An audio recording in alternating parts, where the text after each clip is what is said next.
Welcome back, everyone. This is Dave from Corn Productions. My co-host Stacie here to talk about Earth Abides, Season 1, Episode 3. No Season 1 because this is only a one-season show, but I do that every week, so whatever. The episode's title is World Without End. The episode's description reads as follows. New residents move in, Jorge and Maureen, and a mysterious mute girl, Evie. More come, Molly, Jean, Ezra, and Little Rafe. Ish doesn't trust them. Emma invites them in. A bad storm slams San Lupo, but the worst is yet to come. That's a very disjointed episode description. Well, we cover, 13 years Yes. in this episode? I mean, I would say that the episode itself was a little disjointed, so it kind of tracks. I saw some people talking about, the first two episodes saying, this show is a little slow. Yes. And I was like, well, it's about to pick up for you. Yes. Don't worry. Yes. All episodes are written by Todd Kaminarki. He's also the showrunner. The episode was directed by Rachel Letterman. This is her first of two stints. This is her block of episodes that she directed for this show. Before we go any further, I'll tell you a couple of things. One, this is not a spoiler-free podcast, so if you haven't watched the episode, I highly recommend you check it out and then come back and give us a listen. Secondly, if you're listening on the platforms that this podcast is now available on, please feel free to check out my YouTube channel, Corn Productions, where additional content can be discovered. If you're already on our YouTube channel, please like, share, and comment, and subscribe to our channel. All right, first thing you're going to notice is I'm a little hoarse this week. Not even sure why, because I'm not yet sick, but I'm probably on my way to it.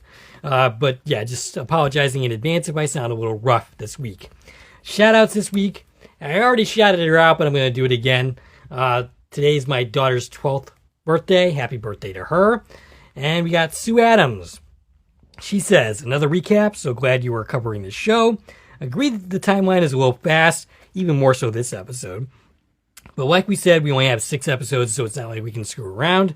She thinks the sign Emma painted was crazy risky with a new baby, and thought the legs that we saw in the final scene of the last episode, episode 2, was good foreshadowing, and that their blissful family bubble is about to burst. That didn't actually play out in this episode at all. But I'm assuming it's going to eventually. Yeah, that was the feedback I saw online, basically, about episode 2, is everybody thought they were insane for sharing their address. But you know what it is? It's because our audience has watched The Walking Dead. Yeah. And such post-apocalyptic shows as that, where it's all about, humans are bad. This show, and this was written in the 1940s. It's a little bit more optimistic. Yeah, I think the whole outlook on humanity was a little more optimistic, which is kind of the point of this story. It's about, the whole point is about humanity and rebuilding humanity.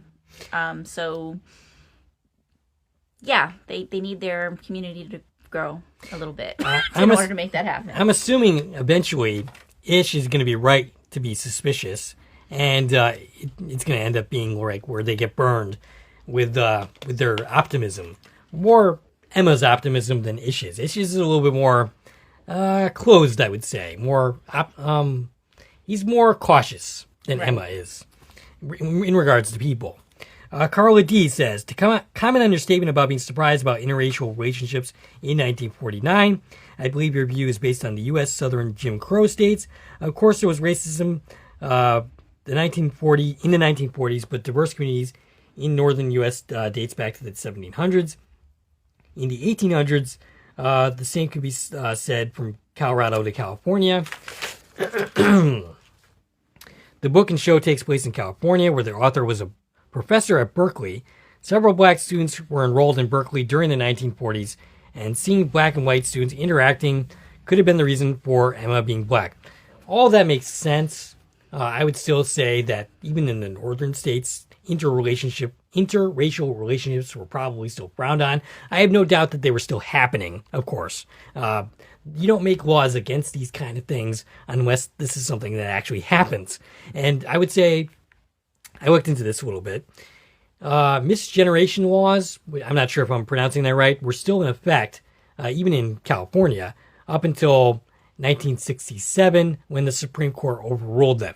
Now, just because there's a law doesn't mean those laws were actually enforced, and it might be one of those situations where the law was on the books, but they were never really enforced and were quite frequently overlooked. Nevertheless, that was still an issue even in 1949, but it makes sense that this author being from California, Berkeley, which was always a little bit more liberal. That perhaps that's why this book was ahead of its time. That's my thought. Do you have anything to say on that? You said that quite well. Okay. If she also says, if Martin, this is her from comment, isn't the tea monster that said hi to Julie, I will quit from. Yeah, I don't know about that. I'm not, but not with you on that one. No. So No.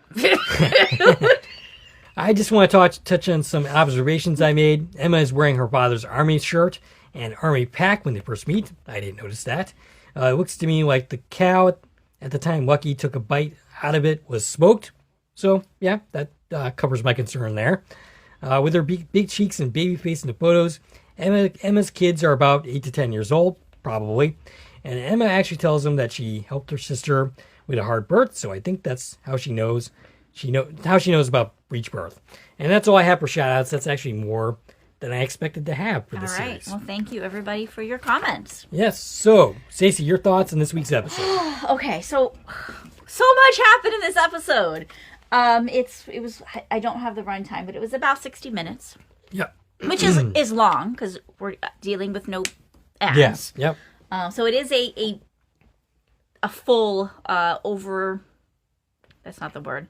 An extended episode of television. It's longer than an hour of network television because it's about 60 minutes without ads. But even so, they cram so much stuff into 60 minutes that I feel like in almost any other show, this would have been a season of television that we just covered in one episode. You couldn't be further from like the way From runs. Yes. Or most series. we made that comment last week.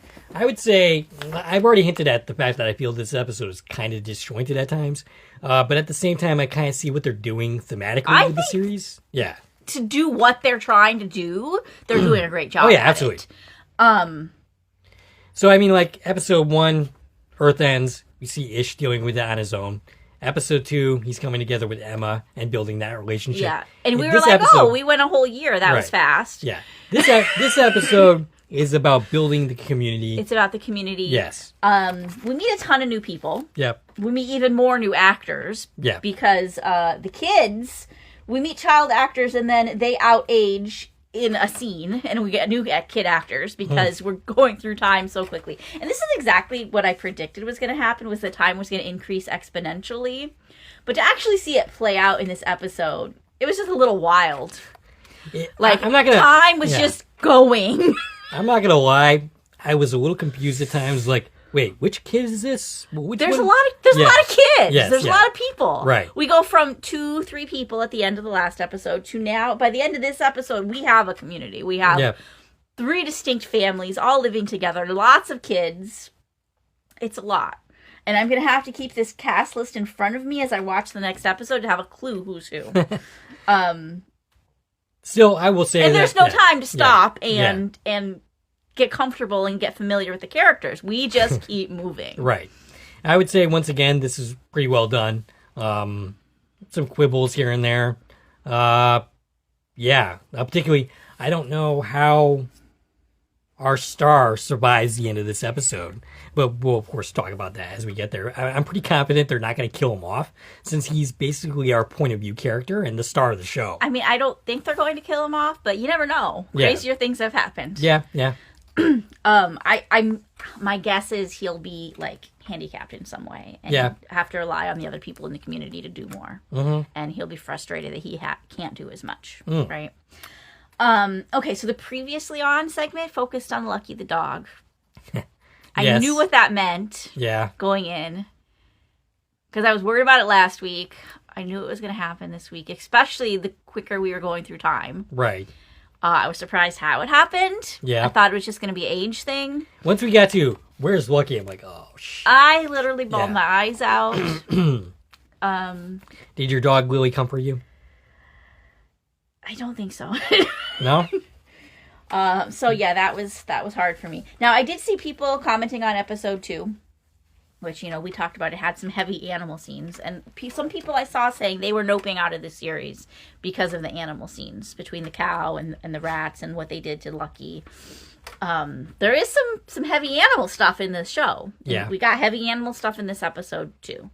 I don't really blame him for that, in the sense that I understand that that's kind of a tough thing to watch. It was definitely tough to watch. Yeah. Yeah. So I don't really blame him for noping out for that reason. But so far we haven't had any, like, graphic human deaths. I mean, obviously, like, most of the people in the world died, but we didn't see it. So you brought up people reacting to the show because of The Walking Dead. I'm going to bring a From reference in here. Sure. And say that every time that it gets closer to dark, I start breaking out into hives. I start getting stressed. You're like, why are you guys outside? Yeah. So like when it gets closer to dark, I'm like, guys, go home. It's getting dark. But where's Boyd with the bell? Wrong show. Yeah, Wrong show. I know. Yeah. Okay, so I learned something new today, taking these notes. Not today, but today when I was taking my notes. So we got this animal at the beginning of the series, the beginning of the episode, rather, which we'll talk about when we get there. But the thing I learned today, as when I took my notes, I thought it was a cougar. Okay. Watching the episode, and I'm taking my notes, and then Ish calls it a lion, and I was like, oh, maybe it's a mountain lion. So I had to look up what a mountain lion looks like, and who knew? A cougar, a mountain lion, a puma, and a panther are all the exact same animal. I had no idea. Well, I learned that just now. I thought those were all different animals. I knew they were all, like, in the cat family. Right. And I was like, what is this, right? So I can say it right in my notes. No, it's all of those things. They're all literally the same thing. There's 5 different words for the same animal. I don't understand why. And I don't know why I didn't know that in my 42 years of life. Well, here we are. You learn something new every single day. You just educated me and our audience at the same time. But what I want to say about this cougar, mountain lion, puma, panther, is that it beautifully bookended the episode. You don't think it was the same lion, right? Because it died. Did it, though? Because it got away. No, it died. It didn't get away. No. It was dead. It was The Walking Dead. Well, was that the creature at the end was the same creature, right? It was the same type of animal. Weasels. So maybe it was like seeking revenge against Ish for running over its child. I mean, it was how many years later? Fair enough. But it was probably a great-grandchild of that one, the way animals... Gotcha. I don't know the life expectancy of a cougar, mountain lion, puma, panther, because I didn't even know they're the same animal. So right. I'm not going to pretend like I know anything about them. But I thought it was beautiful, the way that we have this same type of animal at the beginning. Yeah. And at the end. And bookmarking the character of Evie. And her story. Nice. And how we meet her, and then how we get to her at the end, and that's the first time she spoke. Yes. And how her story, and really, like, we're talking about, how this episode's a little disjointed at times. That kind of was the connector. The through line? Yeah, is we have this cougar, mountain lion, puma, panther. Right. And this little girl. Yeah. Who was really, like...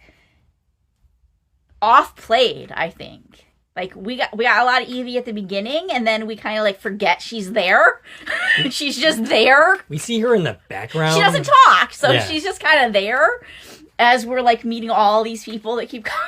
She got to eat some cake, so that's good. But I thought that was just beautiful, the way they bookended, like, the episode. And to be like, we have all these years of story we're covering, and we're just going to take this little tidbit and this little tidbit, and what do we show, right? What do we show out of all of that time? And I think they did. I think they did a great job of showing the progression of time, and also showing us not just the super important stuff, but, like, little moments of these people's lives. Mm-hmm.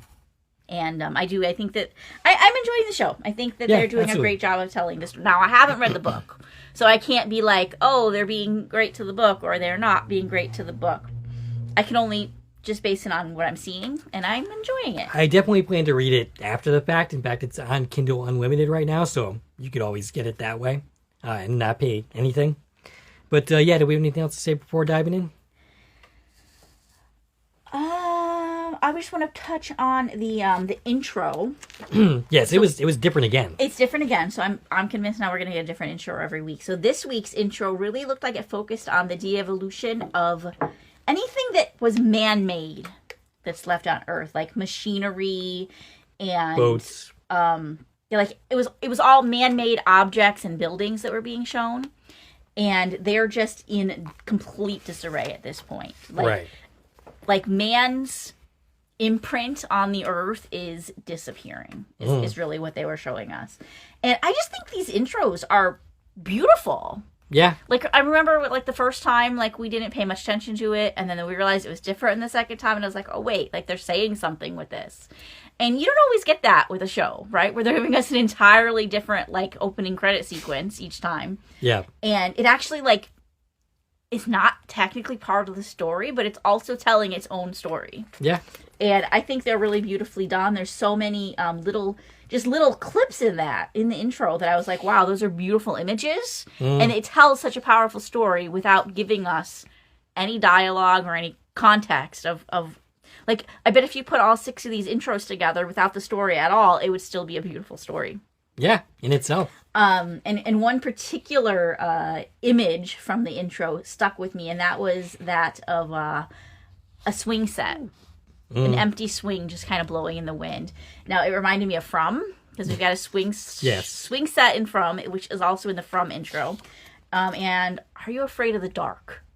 I am. Do you remember that show? No, of course I remember that show, yeah. And in their intro, they had a swing, and it, this wasn't in the dark, and it wasn't like this eerie music playing, but it just reminded me of that, of the empty swing, with no people to swing in it. But it's still there. It's sad. Yeah. And, let's jump in because we have a lot to talk about. All right. So it's 6 years in, which means 4 years since the last time we saw Ish. Ish is driving down the road when he hits something. And he gets out, and it's the lion. He's about to put it out of the misery when he notices a figure in the woods. He chases after her, and it turns out to be a 12-year-old girl who's fearful of Ish. He mentioned to her that he's the father of 2. So we now know that Ish has had another kid. Right. And soon we're going to find out that he's got another one on the way. And I think it's great the way they're telling us so much without every single detail just being his monologues in his journal. Yeah. Like, we're getting the story just because he's explaining it to this little girl. Yep. And I got to say, Ish and Emma have been pretty busy. Yeah, he says he has 2 children, a son and a daughter. Yep. Emma and him had one. Oh, yeah. Also, he says they live with another couple. So we're getting the context of where their life is now. So, Ish tells her that he will be waiting in the truck if she wants food and is alone. She can come to him, and she ends up running off into the woods. He gets back to the car. The lion is gone. I'm not sure if it escaped or what happened here. Yeah, I was confused. Like, did someone take it? Right. Did it wander off? Because it was really badly injured, but it wasn't dead yet. But that's kind of sad if he didn't have the chance to put it out of its misery. Right, yeah. It was definitely a mortal wound. It just was going to take a little time. So he waits, and sure enough, she shows back up to the truck, and he's basically really anxious. He really wants her to come, but he's like, come on. And then he ends up giving her an apple. She gets in the back of the truck and covers up. Yeah, so in other words, she's taking him up on his offer to go home with him, even though we have no idea who she is or who she's with or what the deal is. He's just going to bring this little girl home. And so she's still kind of mistrustful at the same time. Yeah, so this character, we don't know her name yet, but this is Evie.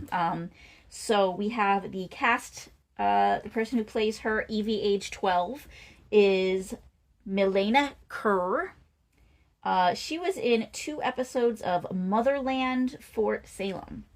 Cool. And we'll quickly age her out. So most of these child actors we see for 1 or 2 scenes, and then we don't see them again because they age out.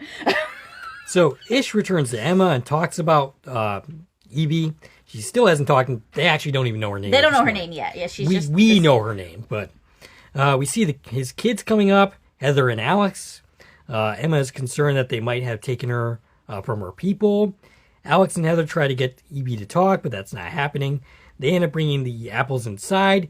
Evie, meanwhile, stays in the truck. Yeah, and Emma had asked Ish how old she thinks that the girl is, and he said she's older than 10 but younger than 15. Now, it's the credits that tell us she's 12 years old. Yes. But yeah, they don't even know how old she is. And this in fact, is that's the where- only thing. That's the only reason I have that in my notes at all is because it specifically said that in the credits. Yes.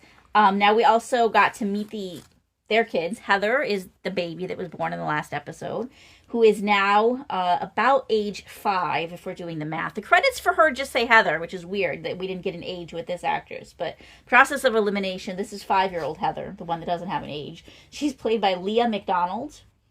She was in a movie called Searching for a Serial Killer, the Regina Smith story. Interesting. And the younger child, who we just are meeting for the first time, is Alex.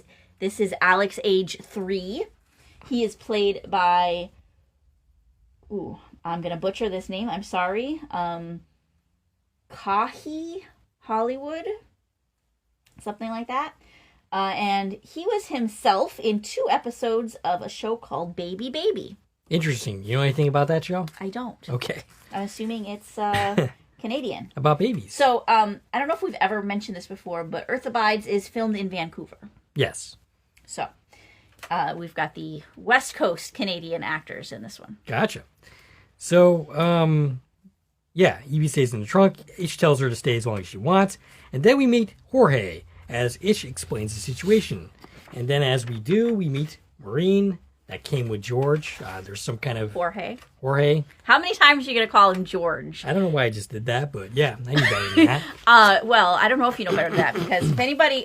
You've done so good in this series so far, but until today, we only had 2 names. Yes. So if anybody who's listening has listened to our other series, Dave notoriously is, like, really bad at pronouncing names. Yes. I mean, I'm not great at it, but he is... It almost seems like you do it on purpose, and I know you're not doing it on purpose. Yeah. That's how bad it is. Yeah. And I was in my head, like, how many times are you going to say George for Jorge? Just because, that's a little bit like what it looks like when you're reading it. Yeah. So we are at 1. Okay, 1. So Jorge and Maureen, 2 of our main cast members who we Yep. don't meet until halfway through the series.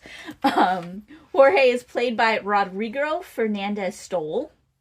He's in 9 episodes of Son of a Critch, 2 episodes of What We Do in the Shadows, and 13 episodes of Kim's Convenience. Now, I looked at these credits. Unfortunately, I forgot. I didn't end up taking any notes on that. I do note that all the adult actors that we see in this series, not the kids, are all going to appear in the final 4 episodes. Yeah, so. all of the adults that we meet this week are main characters. Yep.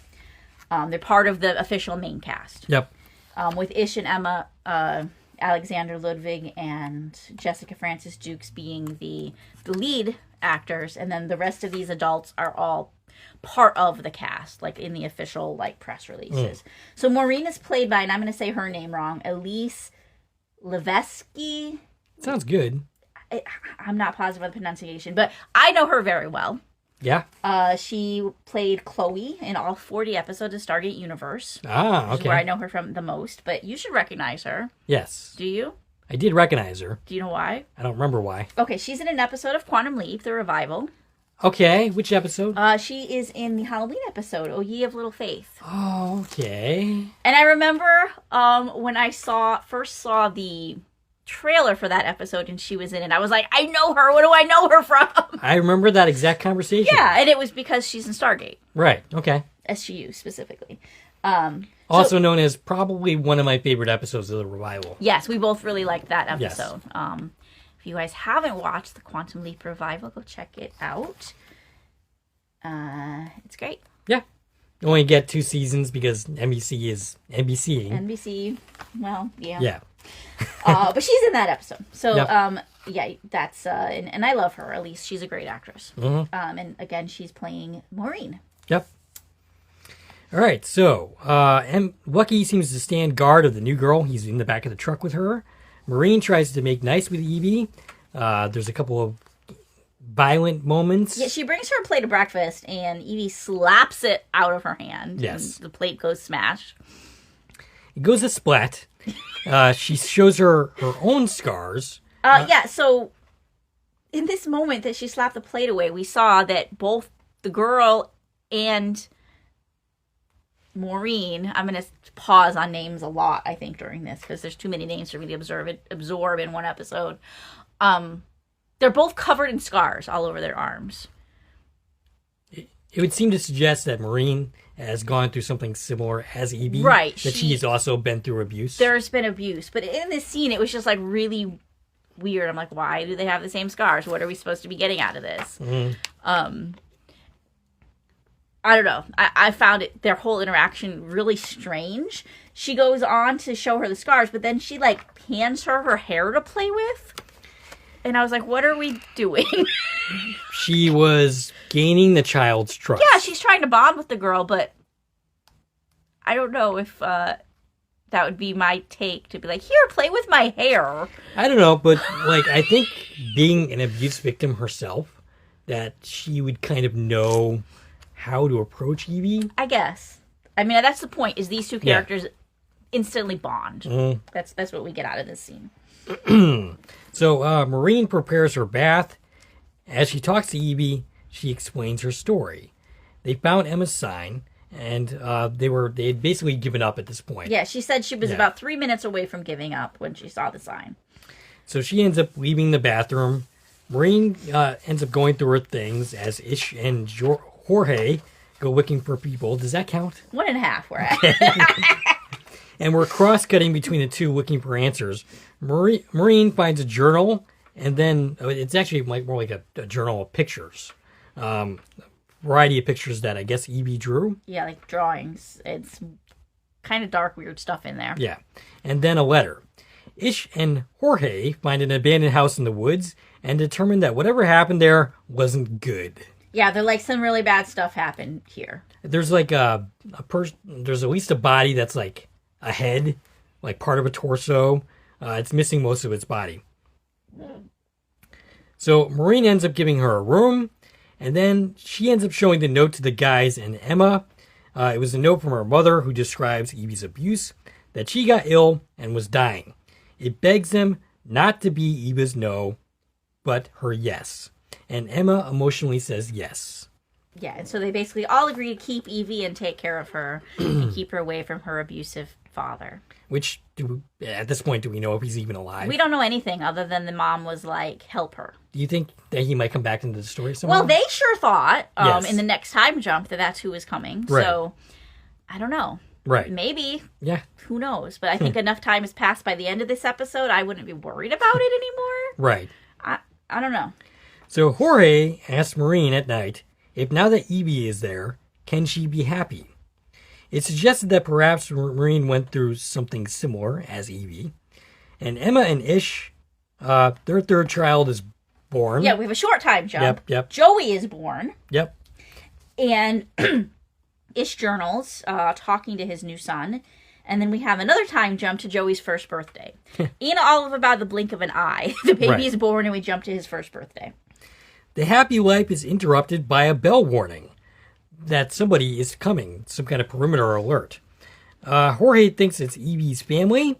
They end up going, around looking for them with guns. They end up finding each other and they have some kind of standoff. It's one man and two women. Mm-hmm. Molly, Ezra, and Jean. A child. Yes, and Rafe, who's not Colonel. He's off somewhere in the woods. We haven't seen him yet. Well, no, he was the first one they saw. She sees the child. Okay. And she's Emma's holding a gun. She sees the child first. Yep. And then Molly, one of the women, holds the gun on Emma. No. And eventually ends up apologizing. Was like, I was just worried you were going to shoot the kid. Right. And Molly is basically the doctor character in this series. Molly's the doctor, yeah. Yep. So I might as well introduce these people. Might as well. 3 more main cast members. Jean, Molly, and Ezra are the adults we just met. So Jean is played by Hilary McCormick. She's in 1 episode of Murdoch Mysteries and an episode of Killjoys. Molly is played by Luisa de Oliveira. She plays Amori on 44 episodes of The 100. This is the one I told you we're going to have a main cast member from The 100. I love her too. And she was on 6 episodes of Channel Zero. Okay. And then the male Ezra is played by Burkett Turton. He's in 1 episode of The Good Doctor, 2 episodes of Supernatural, 1 episode of The 100, one episode of Fringe, and one episode of X-Files. Oh, More okay. credits than I usually name, but a lot of things that, are in Right, our yeah. wheelhouse. I'm kind of curious what X-Files episode. I'm going to have to look into You'll that. have to look that up yourself, Yeah. because I didn't take those kind of notes. Right. And the child in this scene is Rafe at age 7, played by Eamon McBride. He was in one episode of So Help Me Todd and an episode of Allegiance. Gotcha. So there's a standoff with the guns. The standoff ends up ending when basically Emma tells them to put down their gun. They end up doing so. Ezra says that they don't want anything. And Ish steps forward in this really weird fashion, kind of standoffish way and says, everybody wants something.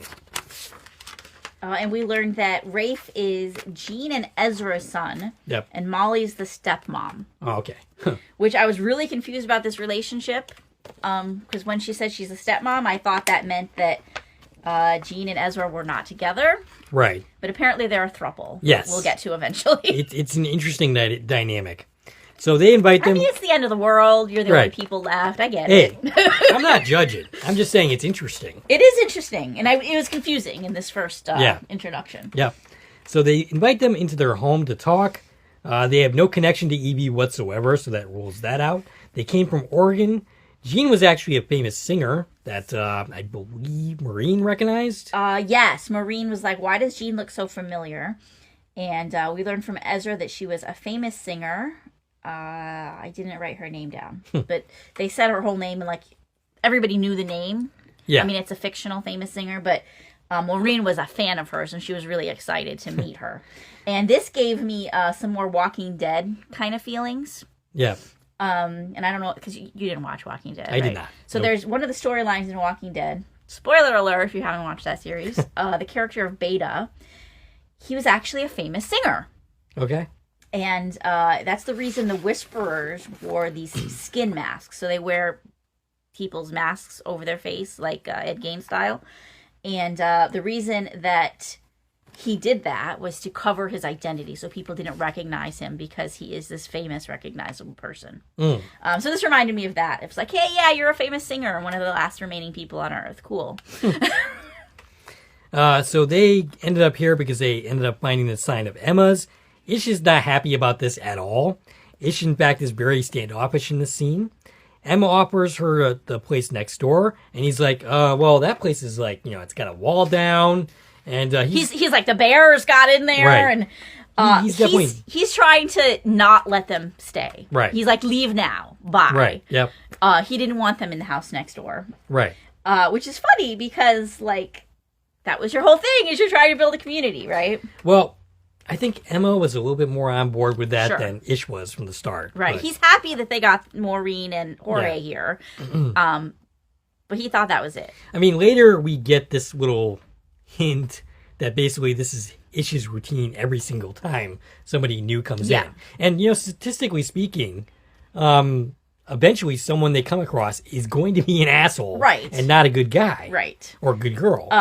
So Maureen and Jorge take them to the house next door. And as soon as they leave, Ish is like, 7 years and the sign is still up. Like, where'd you think it was going? They forgot about it, I guess. Right. Well, I think he thought that the weather would have taken care of the sign. I don't know. Like, if you don't want more people to find you, maybe go cover the sign. You could. Paint over it. Yeah. Emma's going to be pissed. He'd be in the doghouse, but yeah, he could do that. She's excited. She's like, Heather's finally going to have someone her own age to play with. And he's like, nah, I don't think that they're going to stay. Right, yeah. So, they end up talking. Gene Straw. That's the singer's name. Gene Straw, yes. I have it here. He says she's a junkie and he doesn't want that around his family. Yeah, so he's kind of judgmental, and it's understandable. He's protecting his family. That's what he's trying to do. But you kind of need a balance between Ish's point of view and maybe Emma's more welcoming point of view. Right. You can't just shut everybody out. I mean, the point is there's not that many people left. Yeah, so you kind of got to give people some kind of chance. Right? Yeah. Now, Emma points out that Molly's a doctor, which, of course, is an asset that they didn't have before. Absolutely. And Ish thinks that Ezra is a tool. But Emma realizes he's just jealous. Yeah. And Ish basically loses this argument. Emma says they need bridges, not walls, to build the new world. Ezra, Jean, and Molly go to sleep in the new house and talk over their situation. They're at the neighbor's house. Yeah. Sorry to interrupt you. It really does have a hole in the wall. Yeah, so Ish wasn't... They're in this bedroom with a giant hole. Yeah. Why are they not sleeping in a different room of the house? Right. Hang out in the living room where there's not a hole in the wall. Well, I think Emma kind of points to that a little bit later, or maybe even during the previous scene, where she mentions that bears cannot go upstairs. Right, so we're not worried about bears, but like there is a hole in the ceiling from a storm, like a tree fell in the roof. Right. I don't know. Aren't there like... Other houses? You're in a cul-de-sac. Yeah. Why are we not just picking a different house? Right. There's a lot of houses to pick from. Yep. And maybe that's like the only one they clean the bodies out of, but I mean, it's not like these are the only two houses that exist. Right. And on that note, like, why is this, looking at the big picture, we're here 14 years by the end of this episode. Why is this entire community staying at Ish's house?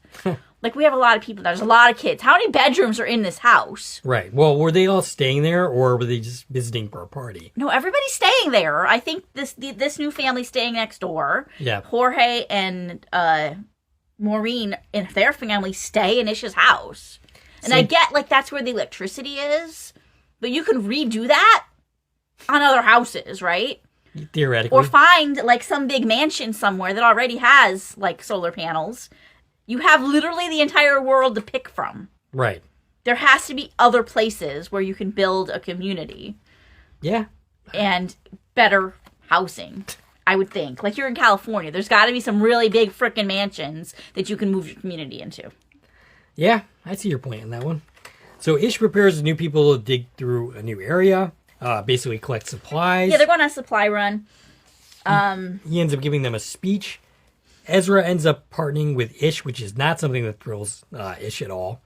But, Molly argues with Ish about going to the hospital and CVS. Ish tells her not to, basically saying there's nothing of value at CVS or the hospital. She says she wants to find medical supplies, and he's like, he's very, like, cut and dry with her. He's like, there's nothing at CVS or Walgreens. The hospital's been cleared out for years, so don't waste your time.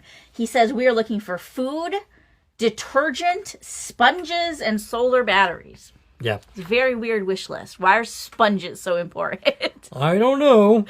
That we're going to worry about finding sponges over looking for medical supplies.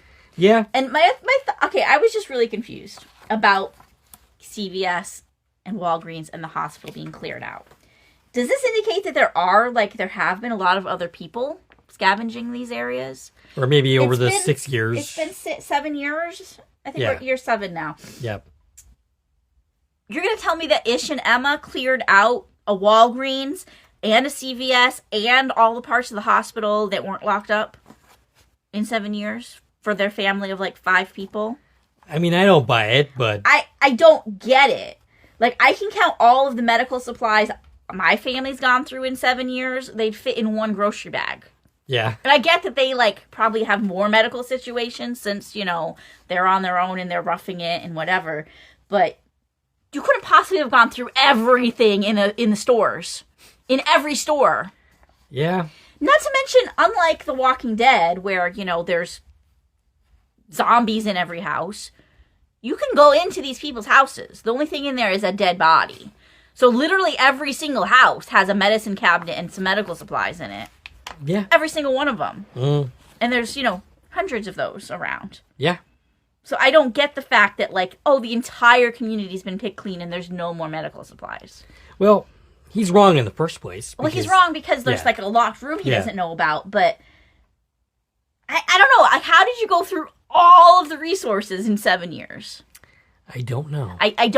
I feel a disconnect here about the resources, is what I'm saying. Maybe there's other people who raided these places, and they're just off somewhere else. I mean, I feel like that has to be. But at the same time, we're insinuating these are the only people that ever saw his sign. Yeah. I don't know. I don't get it. Okay. This is the part where I was like, I don't follow this story anymore at this point. So Molly goes anyway. We see them all split off. Ish and Ezra seem to sort of semi-bond. They at least, joke around a little bit. Jean looks around for alcohol, I think. I think that's what she's at a liquor store. Yep. So the whole thing was everybody stay with your partner and don't separate. Jean was supposed to be with Molly, but they immediately disregard that. So Jean's looking for booze and Molly is going to the hospital, even though Ish told her not to. They are doing their own thing. They don't care about the sponges. So, if this had been an actual zombie apocalypse, these two would probably be dead. And also, I really enjoyed there's a bison on the street just hanging out. Yeah. And Ish is like, oh, that's cool. That's Roger. He's been here from the start. He won't hurt you. So it was a weird scene. Yeah. There's just weird stuff going on. Molly finds a lot of pills at the hospital back in the back of the closet. Actually, wait, I skipped way ahead. So, so we see them split off. Molly encounters a wild dog at the hospital. I think it was a coyote. Coyote? I have coyote ? In my notes. But we already learned with the cougar, I don't know nothing about animals. So right. It was something in the dog family. A wolf or a coyote or a something. So she ends up scaring off the dog with some kind of fire hydrant or something. She had a fire extinguisher and she sprayed it with that and it ran. So I think this was pointing to this is why you shouldn't be on your own. You should have a partner with you because there's a lot of dangerous shit out there. Yeah. Ezra finds a guitar for Jean. Molly gets basically she gets ringed out by Ish, sort of. Basically saying, hey, you didn't listen to me. But she found a lot of pills. She said 200 of 200 bottles. Of what exactly? All of the medical supplies at the hospital. Okay. So basically the idea was because she's a doctor, she knows that there's always 2 separate locked rooms of meds. Gotcha. All the pills in a hospital. And he was they're cleared out, but he didn't know about a second secret room that is what she was looking for. And she found it. And he's impressed. Yeah. He's upset that she didn't listen to him, but also why are you in charge? Yeah, he seems to be the de facto leader for whatever reason. I think what's happening is he doesn't like the fact that not everybody's just going to listen to him blindly. Yes. But I think the point is maybe you're not always right-ish. She's a doctor. She knew what she was looking for and she found it. Right. Sometimes you're wrong-ish. Anyway. But yeah, he seemed impressed with what she did here. So they end up bonding over fire. Ezra gives Jean her guitar and plays a song for them. And then after that night, after they all break up, Jorge tells Maureen a story at night, and he tells her that Maureen is a blessing to Evie. And then they begin to make love. Yeah, and it's kind of insinuated this doesn't happen often. This couple's having a hard time bonding. She's been going through stuff. It seemed like with the whole a few different references about her and Evie, I was wondering if she couldn't have children. We know that's not true by the end of the episode. Right. She just hadn't had children yet. I'm kind of curious, was Jorge and Maureen together before this all happened? That's what I was going to say next. They didn't really tell us. All we know was when they found the sign, they were about to give up. But that was already a couple years into the story. Right. So we don't know if they found each other after or if they were a couple before. Right. They didn't tell us. Right. And I was definitely listening for that, and they didn't give us any indication either way. But whatever their disconnect is, they fixed it in this moment. So Jean, however, is not having a good time. She's very sick. She's sick because she drank that whole bottle of booze that she took. Yeah. She drank a whole bottle, and now she's throwing up in the morning when Molly finds her. And it's revealed that she's pregnant. Yeah, and she was trying to drink the baby away, according to Molly. And Molly, the doctor, told her that's not going to work. I mean, why wouldn't it work? Because you're not supposed to drink. I guess it could work. Yeah. But she's kind of don't do that. Right. It's not a great way to, take care of the situation for sure. Jean doesn't think that she can handle the situation. It turns out, I guess, that she can. She can. Yeah. So she said she feels a void and she can't be a mom again. She can't go through this. Molly reminds her that they have a promise that if she falls, Ezra and Molly are going to be her trampoline. Oh, cute. And Jean asks her not to tell Ezra about the fact that she tried drinking the baby away. So I'm assuming that Ezra is the father? Who else would be the father? I don't know. It could be anyone. Maybe she had an affair with Ish. You never know. I don't think that's the story we're telling. No. Okay. So Jorge gives Ish a hammer, something that is more fitting for their leader. And then we have a montage. We get a quote here from Jorge. He quotes Poe and a dream within a dream. I like that line. Maureen and Jorge have a kid, and he lights a cigar with Ish. He says he doesn't think he deserves this. He thanks Ish for being a friend and part of their family. Yeah. And Jean's baby is born during this montage also. And now we skip to year 14. Yes. We skipped a lot of years during that song. Yep. And we are picking up with Heather's 13th birthday. And a whole new set of kids. Yes. Lucky hangs on the couch. It's Heather's birthday, as you just mentioned. They have cake. They are a community Rafe now. and Heather are very close. Yeah, I definitely think that something was going on there. Being real here, if you're going to repopulate the Earth, you need to have kids. And then They need to not be related to each other. yes.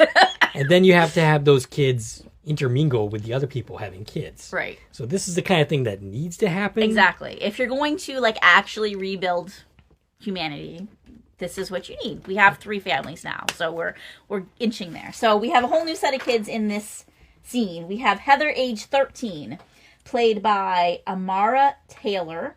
She was in 3 episodes of Zoe's Extraordinary Playlist, as well as the movie Zoe's Extraordinary Christmas, and 1 episode of Debris.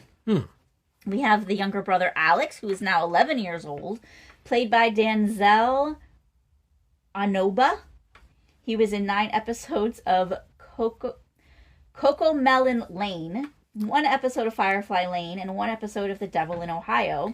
Coco Melon is a kid's show. Yes. Yeah. My kid used these to are watch. kids. Well, yeah, I mean, it tracks. It just happens to be that that's actually a show that my daughter actually watched at one point. I think it's a pretty popular one. Yeah. And now we have Rafe at age 14 years old, played by Luke Alfred Bateman. He was in Cherry Blossoms in March and Tamagotchi Forever. Ooh. And we now have 3 child actors playing characters for the first time because they weren't in the younger scenes, and that's Joey we met Joey as a baby, but we didn't get a actor for him. Yeah. Joey at age 8 is played by Samson Peak Ondago. He was in 1 episode of Invasion and 1 episode of So Help Me Todd. We have Olivia at age 7. This is Jean's daughter that was born during the music montage. She's 7 years old now. She's played by Adeline Bruce. She was in 5 episodes of Holly North and a movie called 5 More Minutes. And then we have Maureen and Jorge's son, whose name is Christian. He's 6 years old at this point. He's played by Isaiah Ramirez, and this is his first credit. Cool. All right, so moving along. So Evie has some cake. We see her. That happened. Oh, yes, and Evie, age 20, part of the main cast. Yeah. Really? This actress is part of the main cast. Evie at age 20, played by Jenna Berman. Jenna was in 2 episodes of The Chilling Adventures of Sabrina, 2 episodes of The 100, and 3 episodes of Dead of Summer. Okay, so the Adventures of Sabrina, that was part of the, it was like a revival or something along those lines of Sabrina the Teenage Witch? Or? It's like a horror version of Sabrina the Teenage Witch. Gotcha. Was it the same cast? Or? No. Okay. No, it's a whole different project. Gotcha. I think it's Netflix. Gotcha. I mean, I heard of it. I didn't watch it. I was kind of confused by it. Well, Sabrina the Teenage Witch is actually a comic book series. Oh, okay. From like the Archie comics. Yeah, I gotcha. It's part of that. Like the Riverdale. Oh, okay. All that's the same universe. Gotcha. I don't know. I don't follow any of that. That's as much as I know. So Ish and his son go to the library. This is the youngest son, Joey. A storm starts to develop, a bad one. They go home. Everyone is accounted for. And actually, Ish makes a specific reference to Heather and Rafe being together. Yeah. Which is another little indication of their little thing that they got going on. And even if you watch the earlier scenes when they were like, what the last age they were, 7 and whatever age they were, with the prior actors, like they were always together. Like you saw them dancing while Jean was playing the guitar. Like they've shown from the beginning that they quickly bonded. And even as Emma said when the family came, like, oh, she'll finally have someone her own age. Yes. So they're the same. They're close to the same age. They're like a year off, and they're obviously they're going to end up together. Yep. As, this story goes another 50 years in the next 3 episodes, is what I'm guessing is going to happen. I was like... I'm going to guess we're going to see their kids get born by the time this is over. Gotcha.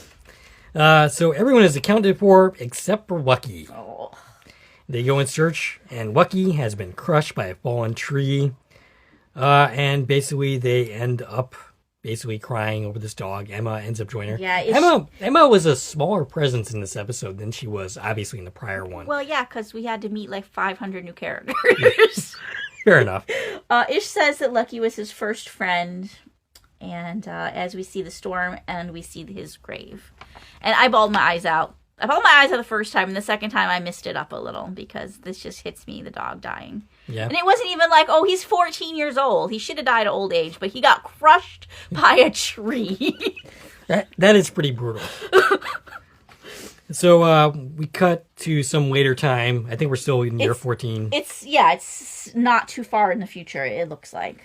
So Ish and Jorge proclaim themselves as best friends, as there's not a lot of competition for that. I guess Ish is not going to be best friends with Ezra. Well, that's what Ish literally goes through the dialogue, and he's like, well, it's not Ezra, and I can't call Emma my best friend because that would be weird, so it's you. Yeah. So I'm kind of actually curious because we don't actually see it much, but are Ish and Ezra in better terms? I'm kind of curious about that. I think they are. I think they kind of have. I think they have a tolerance, is my guess. So they don't exactly like each other, Yeah. but they kind of just tolerate each other? Yeah. I mean, otherwise, like, this wouldn't have lasted however many years they've been there, right? Right, yeah. So Ish goes to relieve Evie, who's babysitting Joey. And he watches Evie as she's dancing around. Her name's Evie. Wow. Which we've been saying for the last hour. But, of course, I have to screw it up now at the end. So, yeah, Evie happens... Not Evie. Ish happens to see a mountain lion or something. The cougar, puma, Cougar, yep. That thing. And he yells for Evie and then gets in the way of the lion attacking the kids. He ends up getting viciously attacked. He's losing this battle. It's pretty clear. He's mid-attack. Yeah. Evie yells for the first time we're hearing her speak, and it's the yell for help. And that is where the episode ends, on quite a cliffhanger. Yes. Now, once again, I'm pretty confident that they're not going to kill Ish off. I don't think so, but you never know. Actually, no, I'm positive they don't, because I've seen press photos of him beyond this episode. Gotcha. So, no, he lives. Mm-hmm. He lives. And he walks, even, because there's pictures of him, like, standing in places. I'm actually kind of curious how he's going to get out of the situation, though. Like, someone's going to have to come real quick. I mean, I guess the idea that Evie finally spoke and called for help is what's going to save him. Okay. Because, the other 500 people are going to come save the day. Yeah. I guess. But right. yeah, it looked pretty... Pretty dire. Yeah. Yeah. Yeah. Like, he shouldn't come out of this the way they showed it. Yep. But he does. He definitely comes out of it. And I'm really just kind of like, where is this story going next? Yeah. How many more years are we going to pass in the next episode? Or are we going to slow down? Are we going to slow down for a minute, for a beat? Maybe. I don't know. We'll see. I mean, if they keep going at this point, Ish is going to be like 100 years old. That's what I'm saying. Like, does this story end with Ish dying of old age? Like, I Right. feel like that's where we're going. Yeah. Is he gets to see, like, the family he built, and the story ends when he ends. Like, I don't know. I don't know that that's where we're going, but I feel like that's where we're going, is all these kids are going to be adults and having their own kids, and he's going to die of old age, and that's the story. All right. That's a downer of a season series finale. Do we have anything else to say before concluding? That's everything in my notes. Great job to all of the cast. Yes. We met and got to say goodbye to 1, 2, 3, 4, just those 4 kids. The other ones are still here. So 4 kids aged out. So good job to those cast members who only had a couple scenes and are being replaced already. You have that problem with television. We talk about it all the time about, hiring kids and the fact that they age too quickly. Yes. And their characters. This Is Us is a primary example. They age so much quicker than their characters do. and it becomes a problem. From is going to have that problem big time. I mean, it already does. Like, we already had to be like, yeah, this ghost boy aged for no other reason than things change. Right. At first I thought, well, Ethan hasn't grown up that much. He has. No, he has. He has. Like, when I actually watch... You put on your, what's it called? Your... Blinders? What's that phrase? Suspension of disbelief. Yeah. You put on your suspension of disbelief and you forget about the fact that this kid just aged 4 years in Frum's case it's been like 3 weeks, right? Right. Or in most shows, months or a year has gone by, but the kid's aged like 5-6 years. Right. Walking Dead did it. This is the reason they killed Carl, because he was supposed to be like 12 and the actor was 19. And it sucks. It sucks that when you tell stories at these snail paces, the child actors outgrow, right? We don't have that problem with this show. The problem is that the characters outage the actors too quickly because we are moving years and years at a time. Every scene is years in the future. Well, they sure do grow up fast. They sure do. Yep. All right. They sure do. Now, on that note, I'm going to say I think they did a good job with the casting. I could tell, for the most part, which characters were which characters when they changed actors. It's kind of funny because we have a character named Rafe here. Yes. And Heather looks very similar to a very young Lindora. That's true. Yeah, so I was kind of getting like Sydney and Rafe vibes here. Yeah, Sullivan's Crossing. Yes. He's talking about, for those of you who don't follow. Yeah, we're all over the place. We cover a lot of shows. Yeah, so, yes, there's a character named Rafe in Sullivan's Crossing, although his name is spelled different. Yes. And to the Dave doesn't know how to speak, you spent a whole season calling him Raph. Yeah, I don't do that anymore, though. You don't do that anymore, but this spelling, I think, is more clear. Yeah. For you to remember it's Rafe. Yeah. The character of Evie, particularly, I think the child actress playing her at 12, and then this adult actress now playing her as part of the main cast. I feel like they definitely have a resemblance to each other, and I think that was great casting. Absolutely. They're like, that's supposed to be her. Yep. Which, sometimes shows don't always pull off. No, definitely not. You know who did great at casting was Dark. Yes. Dark on Netflix. Yep. Where, similar to this, we had like 3 different actors playing each character, but they continued to play them throughout the series because we were bouncing around in time. Yeah. Unlike where we're just going to meet them once and then move on like this. But now I'm curious if there's going to be another like set of kids playing. I mean, I feel like there has to be. We're going to again jump Heather, Alex, Rafe, Joey, Olivia, and Christian. We're going to have another set of actors playing them. I'm sure. And it's going to be... We're going to see them all at 100 years old. I'm a little scared to take notes on... I was scared to take notes on this one when I saw like how many child actors we had to go through. Because, I always want to make sure I hit all of the actors, and it was a little complicated. Like, episode 1, I was like, this show's going to be easy to talk about. There's only one person. Episode 2, we have 2 people. Cool. Yeah. And I knew we had, like, this other, like, main cast coming up, but I didn't account for all these kids. Yeah. All right. Do we have anything else to say? That's all I've got. All right. We'd like to hear from you. What'd you think of this episode? What do you think of this series in general? What'd you think of this podcast? Stacie, can we reach that? You reached on Twitter, X, Instagram, and Threads at TVN Coupon Talk. If you like this video and want to support the channel, there are a number of ways to do so. You can follow me on Twitter at Core Productions. You can join one of my Core Productions Facebook pages. You can buy something from the Core Productions store on Zazzle. You can buy me a copy. You can join the Core Productions membership for 99 cents a month. And of course, you can like, share, and comment on this video, as well as subscribe to the channel. This is Dave and Stacie from Core Productions, signing off.